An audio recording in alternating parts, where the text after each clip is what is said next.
All right, everyone, let's get to it. So I'm going to be going over most of the code in this chapter 8, multiple linear regression, in our book down. And I'm just going to do that by opening my project that has all of my this coursework lesson plans in it.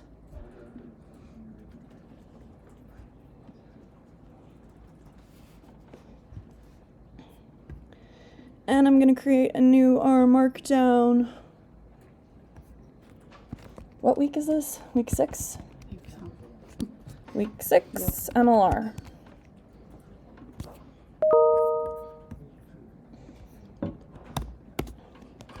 By now, y'all should know that the very first thing I want to do is write code to source that setup script that I have with all of the packages we need. This week, there are no new packages, so you don't actually have to modify that setup script at all.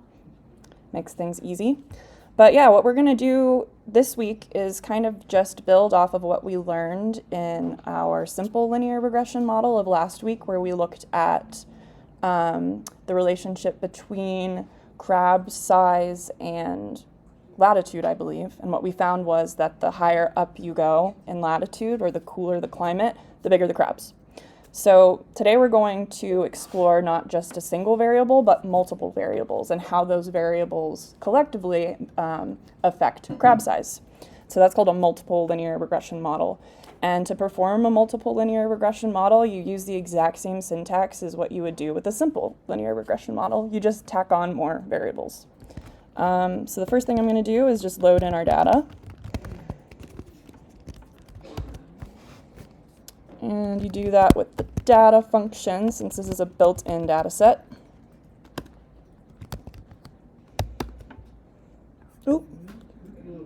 Oh, yes, sorry. One more. What's that? Okay. So I ran my setup script, and now I'm going to load in my PyCrab data. And so here we have a handful of different variables that may be able to better explain the relationship between really what has an impact on a crab's size. We looked at latitude last week, but now I'm interested in looking at the other variables that are here. So we've got air temp and water temp, as well as latitude. So trying to put all of these things together, we'd use a multiple linear regression. So to do that,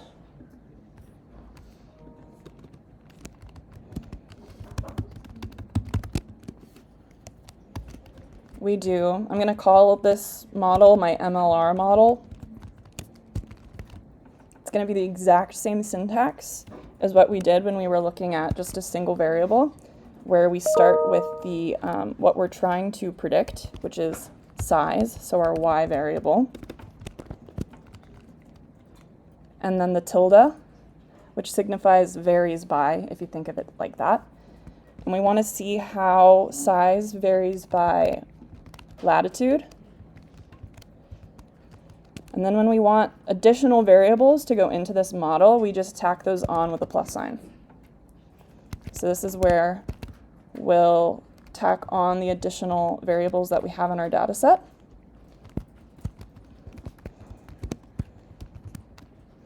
Which is just actually 2, air temp and water temp. And then when we have all of the ones that we're interested in adding to our model, the final argument, much like that linear model, is just which data set are you using to make this model. Here we're going to use our PyCrab data set.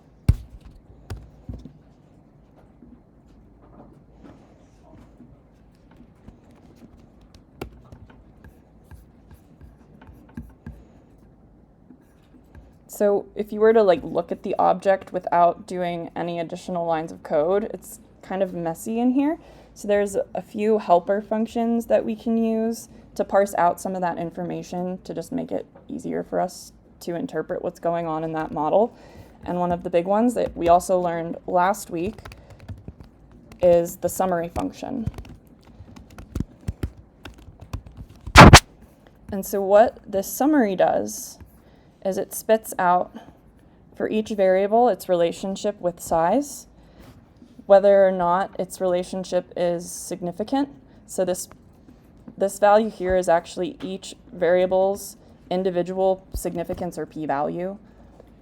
So the way we'd interpret this would be, for one, this one in the top left corner, that's the intercept of our line. So when we think of y equals mx plus b, right, it's the x0 starts at 77. And then the way I like to think about multiple linear regression is when we had just one variable, it was like a one-dimensional equation, right? How that single variable affects size. Now we have three different, essentially, linear models so it's like three-dimensional now at this point. And there's a lot of math that goes into it that I don't even know myself, but generally the way I like to think of how each of these variables, how we interpret that, is, for example, latitude. In the case of latitude's effect on size, holding all else constant, so meaning air temp and water temp have no impact. For every unit increase of latitude, size goes down by 1.05 in units of size, what are the units? Does anyone remember what the size units are for the crabs? Millimeters. Millimeters? Okay, millimeters. And then we can say the same thing with air temp. So for a unit increase of air temp, so the higher the air temp, we're going to get negative 2.4, so a decrease in crab size by 2 millimeters. And then water temp, it's the reverse. So as water temp increases, crab size also increases. This is kind of weird though, right? When we looked at what we were doing with a single linear model, the opposite was true almost for every single one of these variables. So there's a reason why things are fishy that we'll get into. But just another reminder here, not only are we able to identify those relationships with this summarized data, but also whether or not the model as a whole is considered significant, its results. And then this multiple R squared is basically saying, with this model, we're able to identify about 42% of all of the differences in crab size with this information alone. And then this adjusted R squared is essentially the same thing, but it penalizes that strength of the relationship when you have, basically anytime you add an additional variable to a multiple linear regression model, you get penalized. And we're going to go into that a little bit too. But essentially with the multiple linear regression model, you could add any variables you want to the model. As soon as you add another variable, it will automatically increase that R squared value, which is kind of like an inflated R squared for no reason, right? So that's one of the things with multiple linear regression you want to be really careful about, is not adding so many actual predictor variables, only the ones that really matter and have that real relationship that we're trying to utilize.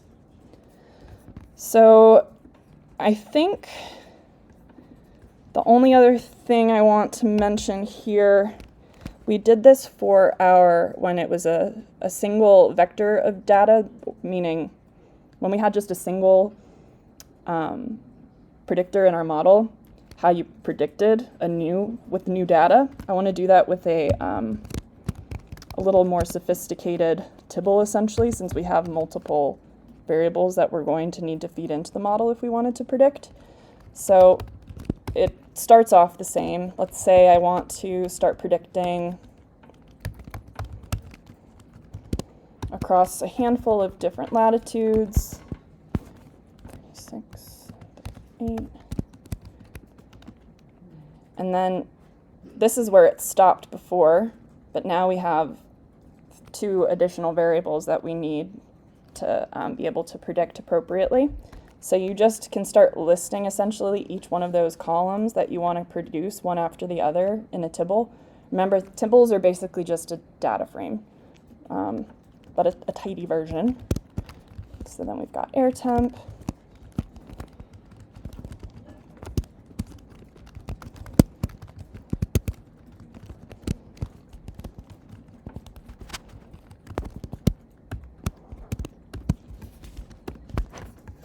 So because this new data set has the three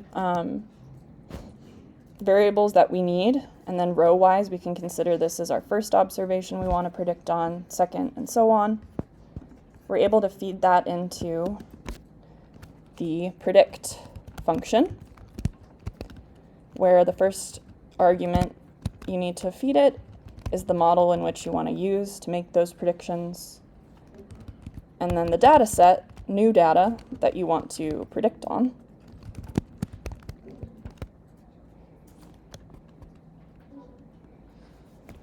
And what it will return is that predicted size value in millimeters. So saying that if we were at a latitude of 32, air temp of 20, and a water temp of 22, we would expect on average our crabs to have a size of 12.42 millimeters.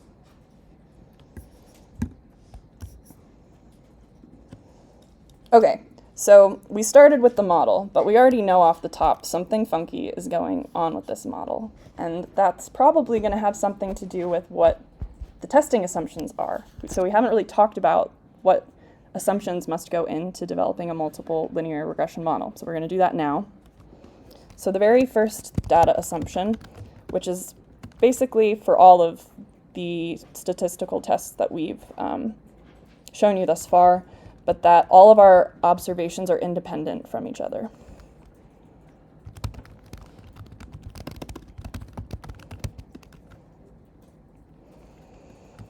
And then just like our simple linear regression as well, we want to make sure that each of our variables that we're trying to add to our model do in fact have a linear relationship with what we're trying to predict.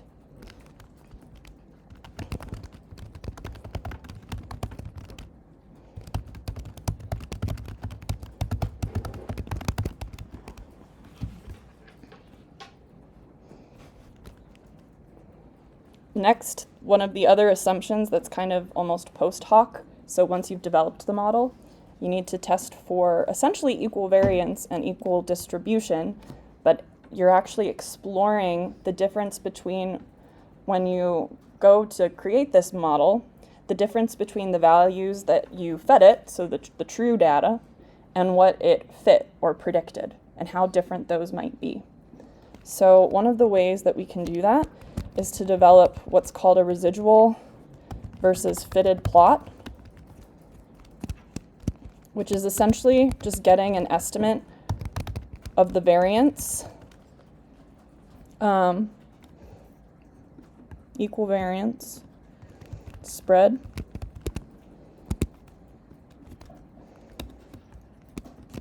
and the way, let me back up a little bit to right now. So historically, up until this point, we've been using the Levine's test and the Shapiro-Wilks test to identify whether when we're looking at two different data sets, whether their distributions have equal variance or whether they have a normal distribution. Well, now that we're moving into the space of not necessarily two data sets, but thinking about it as the predicted value versus what was actually observed in our model, we kind of need to approach those in a little different way. So the simplest approach to test for that equal variance among our predicted values is to use the plot function. And then you feed it the model you want to have visualized. There's, I think, about 5 different plots it's going to spit out at you. If you only want one of those plots, you do this which argument. We want the first. So essentially what this plot is showing is on the x-axis what our model predicted given a certain latitude, air temp, and water temp. And then on the y-axis we have across each of those points just how off essentially that prediction was from what we fed into the model, so those observed crabs. And so what we're looking for when we're trying to visualize this, or I guess our model, is you don't want any one of these bands to be crazy smaller or crazy bigger than the other. Sometimes you'll even see almost like a bullhorn, you know, a massive expansion, just some clear pattern. If you see any sort of pattern when you're looking at this plot, chances are you're not meeting that equal variance between the predicted and observed values. But here I would say this actually looks pretty reasonable. I mean, for the most part, there isn't anything that's screaming out at me that it's like super different. So I would say that's okay. This is the other thing about multiple linear regression models. It's not so clear-cut as being able to say yes or no with the Levene's test, for example. You could do that, but once you start getting into the realm of tacking on more variables, it gets a little squishier, I guess. Wouldn't you agree with that, as far as these hard and fast rules? So it's a bit more subjective. But once again, I would say something like this actually looks pretty appropriate. Yes? Will the result always be in those bands? Oftentimes it is, and I couldn't really tell you why, if I'm being completely honest off of the top of my head. I would say that the more bands you have, the more differences between all of these different values you're actually feeding into the model.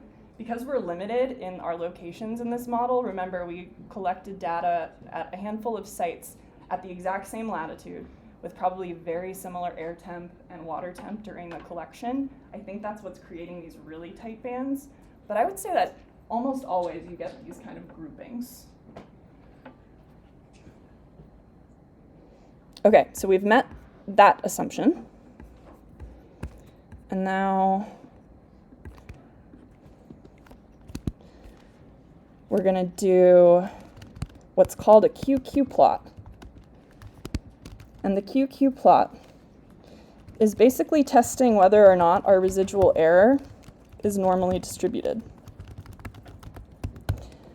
So what this means when I say residual error, all that actually means is the difference between what's observed and what's predicted. So literally you just subtract what you know to be true, and then, or you take what you know to be true and subtract what the model predicted during the model's development. And so with the QQ plot, I need to put this in some code. We're going to pull another plot from the plot function, this one being the second one. Oops.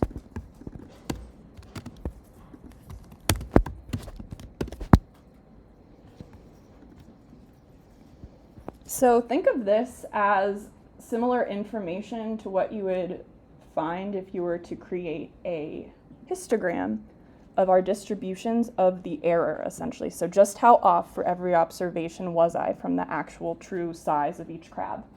And what you want to see when you're looking at a QQ plot like this is that it follows this dotted line pretty damn close, right? So you don't want any of the points, typically, the outliers on the end, they can get really wonky. You can start seeing some like S curvature, not good. But something like this, where it really does, for the most part, follow that plotted line, I call that good. So another way you could visualize this information is actually to collect all of those observed, all of those residual values, which I think to do that, you use the fitted function. Let's see, yeah.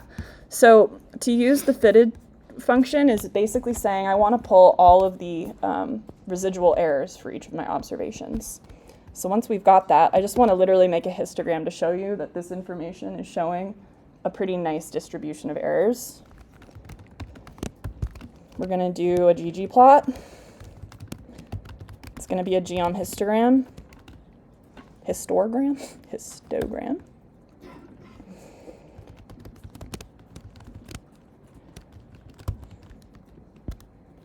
Uh-oh.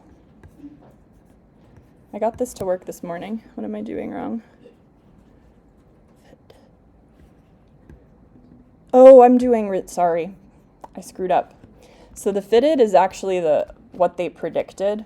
So this is not giving me what I said it's giving. So fitted is actually showing the values it predicted for each of our observations.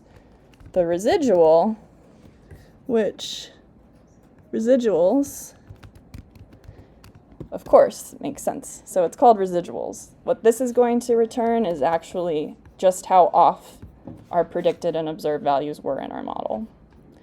So instead of fitted here, I'm going to do residuals. Why is this still not working?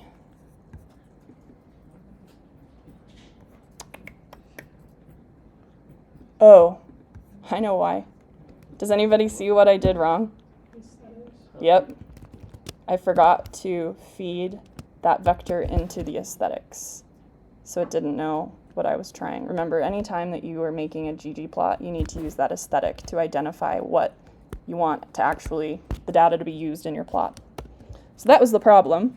But yeah, so essentially looking at this histogram and this QQ plot are giving us like the same information and just confirming that our error essentially has a normal distribution, which is great. But here's the last and probably one of the most important assumptions of putting variables into your model is that there's no multicollinearity among the variables, the predictor variables. So what that means is if there's a clear relationship between any of our three predictor variables with each other, it's going to lead to issues in how our model calculates the true relationship and its behavior with our, in our case, crab size. So I think we all can probably assume like the higher up we go in latitude, the cooler the air temp is going to be and the cooler the water temp is going to be, right? So all of these things have clearly like a very deep and real relationship between themselves. You do not want your variables to have that sort of relationship when you put them into an MLR model. So a good rule of thumb, I would say, is if there's any variables that have an R squared value when you look at just their correlation between the two of like 0.7, so either negative 0.7 or 0.7, so either positive or negative relationship, you're going to want to toss out one of those variables. So let's just look at our variables to see just how correlated they are. I'm going to use the core function, but first I want to use, sorry, don't put those there. I'm going to use my PyCrab data set. I'm going to select the variables I want to explore their correlation of, and that'll be latitude, air temp, and water temp. So basically just a subset of that PyCrab data set, getting rid of some columns we don't care about. And then I'm going to directly feed that modified data set into the core function. And what this returns is a matrix of all of the correlations of each of these relationships. And look at that, wouldn't you know, they are all incredibly correlated. So thinking about air temp and latitude, there's a 99% relationship there essentially, well over that 0.7 cutoff. So actually this model, you would never want to use a model like this. This is a bad model. A better model would be to probably actually go back to a simple linear regression and use just one of these variables that we would find to have the strongest relationship between itself and size. Does anybody have any questions? Yes? So it's a bad model because it shows that there is multicollinearity, Yep. which means that it's like too good to be true type of a thing? It just means that you're feeding it information. You're basically doubling down on a relationship that we know exists.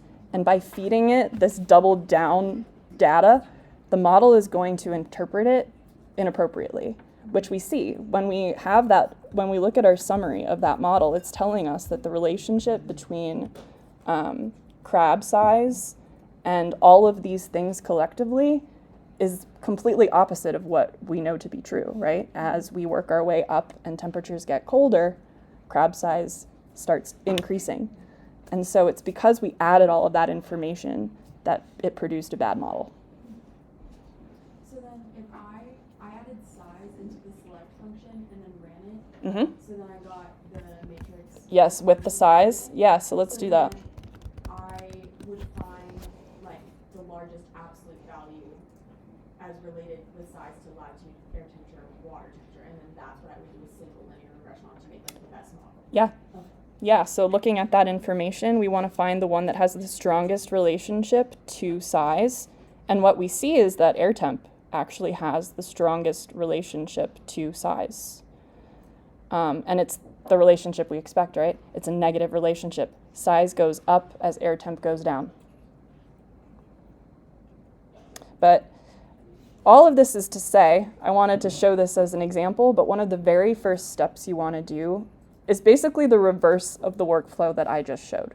We would always want to look at first just at the relationship between the variable we want to predict, so for this example, crab size, and each one of these predictor variables that we may want to use. Step one, see if that relationship is linear. That means we might be able to use it.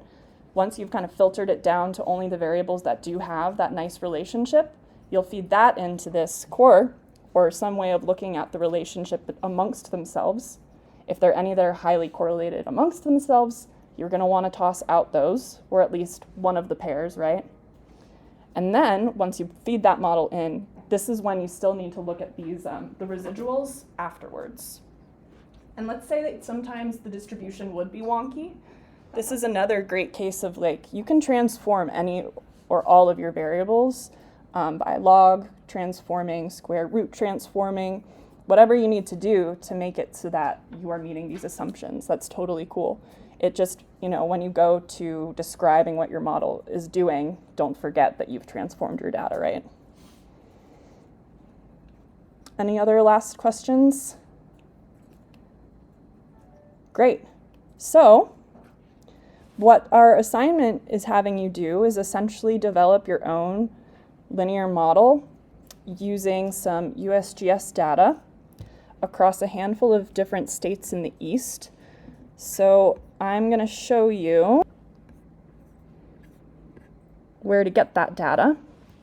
So on Canvas, you'll see below the Larimer census data we used for DataViz, this USGS gauges zipped folder. I'm going to download that.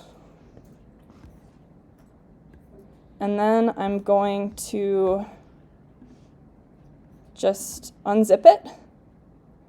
And then I'm going to store that USGS gauges folder in my data folder in this class's project. So I'm just going to drop that right in to the data folder. There's like a billion ways you could have done that, but that's how I did it. And then I'm going to confirm it's in the right location by going into my R project here again and just seeing, yep, the USGS gauges data exists. So what we have is for every state in the East Coast-ish, its own data frame that includes, for every row, it's basically a USGS stream gauge that's collecting discharge data. And so we're given the stream flow, the annual average stream flow essentially in millimeters. So this is what we're going to want to predict. And then we're given a handful of different variables to the right of that that we might be able to use to explore how we might be able to predict using them. And if you're curious about any of these variables, there's a metadata file that gives you the units and a description of each one of those variables that you might be able to use. So the very first thing, though, and I'm not going to give this away totally, but right now we have all of these different, we have all of this information spread across a handful of different CSV files. So you could theoretically, what we're going to want is to put all of these into a single data frame, because they all look the exact same. They all have the same column names and so on, so we can just bind them together. But there's a bunch of ways you could do that. The most obnoxious way, and maybe the one that your mind would wander to first, is to load each one of these in individually and then bind them together. But y'all know how to use mapping now. So instead, what I'm going to leave you with is, because remember with mapping, you always want like a vector or something to map over.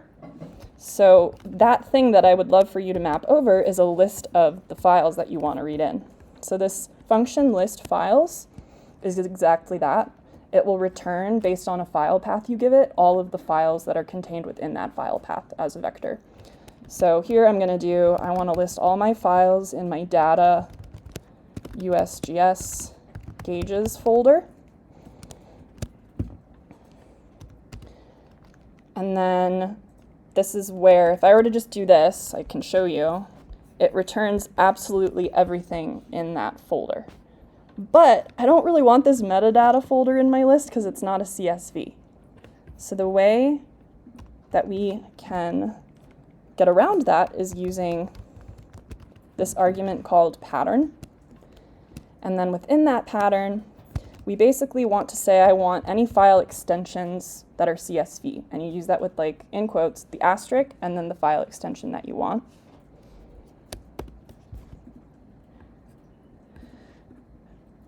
And then the last thing is, this is listing all of the files, but it's not returning the actual absolute file path that they're contained within.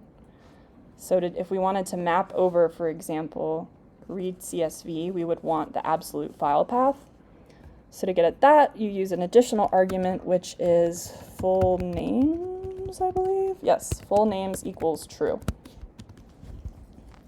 And so the difference between having full name set to false, which is the default, as opposed to true, is we now have that full file path of where our file lives. So with this object, you can use a map and read CSV in combination to get a single, with just one line of code really, get a single data frame containing all of those states information in one place. And it's with that I want you to try to develop a multiple linear regression model and then just follow along with the questions. Otherwise, this one's kind of fun. This was actually a subset of my own master's thesis data where I was looking at ways of predicting certain flow statistics across the US. It's kind of interesting. You'll see if you start exploring it, what you may find. But otherwise, this will be due next Monday, per usual. What's a little different about this week, or I guess next week, is we don't have any quizzes anymore. And instead, we're actually going to be providing you, most of the time, videos you need to watch ahead of class, just because the content starts really ramping up, I would say, after this week. And so we're not requiring quizzes so much as just wanting you to kind of be more up to speed on what we're planning to present within that week. But yeah, so no quiz on Monday, just this assignment due. Any last minute questions about any of that? Yes? Where will we find the videos for this festival? We will probably post them in Canvas. Links. Yeah, They'll probably we'll send out announcements each week of when there's videos to watch ahead of time. Most of them will probably be on YouTube, much like the ones that we've been like submitting after class that you'll be watching. So they'll probably just go there.